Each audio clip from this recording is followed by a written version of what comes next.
நம்முடைய சட்டமன்றத்தில் முதலமைச்சருடைய பர்ஃபார்மன்ஸ் எதிர்க்கட்சிகள் பேசும்போதெல்லாம் மற்ற அமைச்சர்கள் குறிப்பெடுத்துட்டு இருந்தாங்க.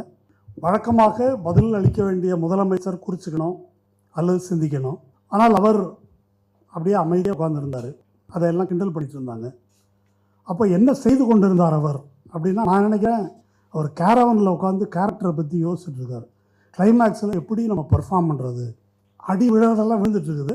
அவர் மனதுக்குள்ளே ஓடுவது என்ன அப்படின்னா அதுதான் ஓடிட்டுருக்குது. கடைசியில் அதான் பர்ஃபார்ம் பண்ணார்.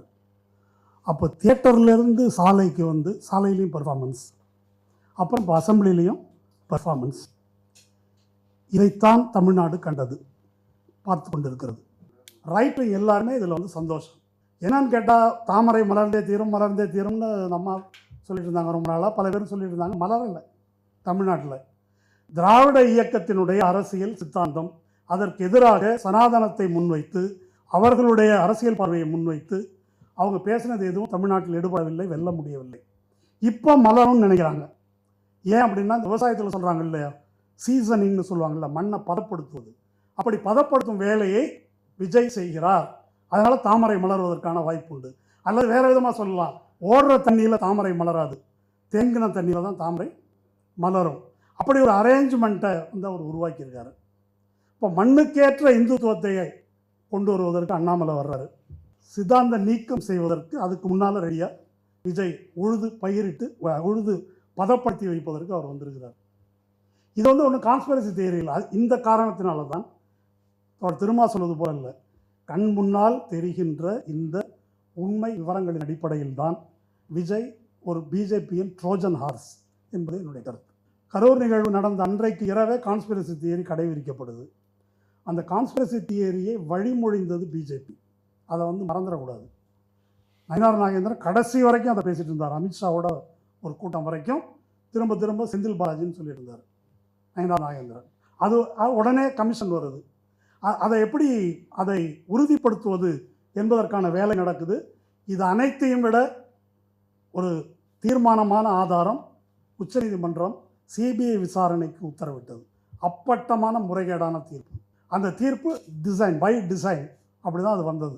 ஏன்னா அதே நீதிபதி அடுத்த நாள் உத்தரப்பிரதேசம் பற்றிய வழக்கில், இந்த வழக்கில் என்ன கிரவுண்டில் கொடுத்தேனோ அப்படி கொடுக்க முடியாது, எதுக்கு எடுத்தாலும் கொடுக்க முடியாது, விசாரணையே தொடங்கலை, எப்படி சிபிஐ கொடுக்க முடியும் என்று அதே நீதிபதி சொன்னார். அப்போ இது அதை அப்படி சிபிஐக்கு ஒப்படைத்ததற்கும் இன்றைக்கு வரைக்கும் அந்த வழக்கு தூங்கி கொண்டிருப்பதும், இது எல்லாமே வந்து கேள்விக்குரியது. இது எல்லாமே சந்தேகத்துக்கு இடமானது. அப்போது இந்த பாசிச எதிர்ப்பு என்பதை குச்சைப்படுத்தி, பாசிசமாக பாயாசமானு ஒரு கேள்வி எழுப்பி அலட்சியப்படுத்தி ஒரு தோல்விக்கு தள்ளியிருப்பது தான் இந்த தீர்ப்பினுடைய மிக கவலையூட்டுகின்ற ஒரு அம்சம். பாசிச எதிர்ப்பு இருக்குதா இல்லையா? அப்போது காங்கிரஸ் 2 மந்திரி பதவியும் ஒரு ராஜ்யசபா சீட்டும் வாங்கிறதுக்காக, தன்னுடைய அயோக்கியத்தனத்தை நியாயப்படுத்துறதுக்காக விஜய் செக்யூலர் அப்படின்னு ஒரு உருட்டு, அந்த உருட்டுக்குள்ளேயே 2 துணை உருட்டு இருக்குது. அது என்னென்னா, முதல்ல ஆல் இண்டியா காங்கிரஸ் கமிட்டி ஒரு அறிக்கை விடுறாங்க. அந்த அறிக்கையில் என்ன சொல்கிறாங்க, என்டிஏலேருந்து எவனையும் இந்த பக்கம் சேர்த்தக்கூடாது, அப்போ தான் நாங்கள் ஆதரிப்போம். இதுதான் all India Congress committee stand Hindu பேப்பரில் வந்துருக்கு. அதை மற்றபடி எல்லாத்தையும் தமிழ்நாடு காங்கிரஸ் கமிட்டி முடிவெடுக்கும். தமிழ்நாடு காங்கிரஸ் கமிட்டி அந்த தோசையை அப்படி திருப்பி போட்டாங்க. செக்யூலர் தவிர யாரையும் உள்ளே விடக்கூடாது, அப்போ தான் நாங்கள் வந்து ஆதரவு கொடுப்போம். ஏன் அப்படின்னா, அதிமுகலேருந்து பிடுங்கினாலும் அமமுகலேருந்து பிடுங்கினாலும் அவங்களாம் செக்யூலரில் வருவாங்க. அப்போ அதை வந்து அட்ஜஸ்ட் பண்ணிக்கலாம். அப்போ அந்த மாதிரி அதை பிளேட்டை வந்து திருப்பி போட்டாங்க.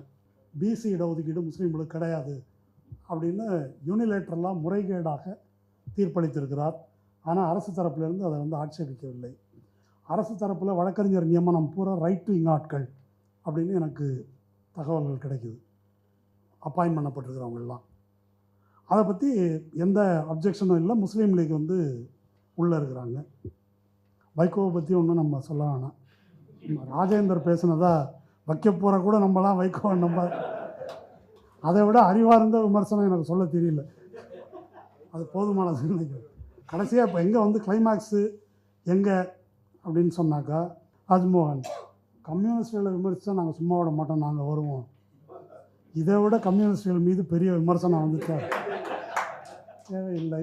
நம்ம என்ன பேசினாலும் தாவேக்கா அவன் ரசிகனா ஆதரவாளரா படித்தவனா படிக்காதவனா எதுவும் தெரியல, எதாக இருந்தாலும் வந்து கதறு கதறுன்னு போடுறாங்க.